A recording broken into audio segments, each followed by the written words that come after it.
नववर्ष व निवडणुकीच्या पार्श्वभूमीवर राज्य उत्पादन शुल्क विभागीय भरारी पथकाची धडक कारवाई। निरीक्षक किरण पवार यांच्या नेतृत्वाखाली अवैध मद्य वाहनं व लाखोंचा मुद्देमाल जप्त।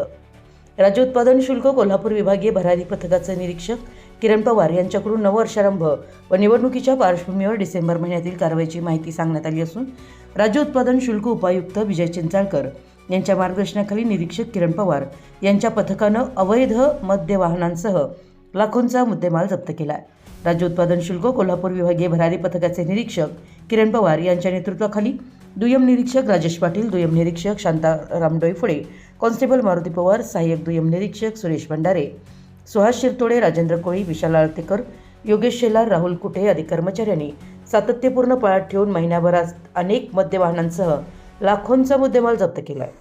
नाताळ आणि नववर्षाच्या पार्श्वभूमीवर विभागीय उपायुक्त विजय चिंचाळकर सर यांच्या मार्गदर्शनाखाली विभागीय भरारी पथक कोल्हापूर यांनी 1 डिसेंबर 2025 ते 29/12/2025 पर्यंत एकूण 37 गुन्हे नोंद केलेत।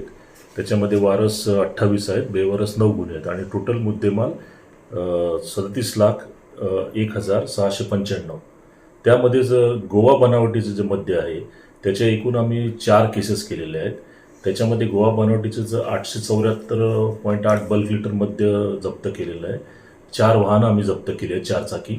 त्याच्यामध्ये जप्त वाहनांची किंमत आहे 22,55,000 आणि टोटल जप्त मुद्देमालाची 77,03,805 रुपये अशी एकूण किंमत 30,28,805 रुपये एवढी कारवाई विभागीय भरारी पथकाने केलेली आहे।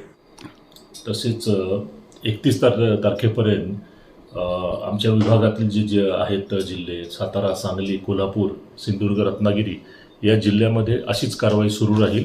तसेच आपल्याला जर कुठली अवैध मद्याबाबत किंवा गोवा मद्याबाबत किंवा डुप्लिकेट मद्याबाबत जी काय माहिती असेल त्यांनी कोल्हापूर विभागीय भरारी पथकाशी संपर्क करावा। नवसंकेत न्यूजसाठी कोल्हापूरहून अमोल कुर्णे। आपल्या परिसरातील महत्त्वाच्या बातम्या पाहण्यासाठी आमच्या नवसंकेत न्यूज चॅनलला यूट्यूबवर सबस्क्राईब करा आणि बेल आयकॉन प्रेस करा।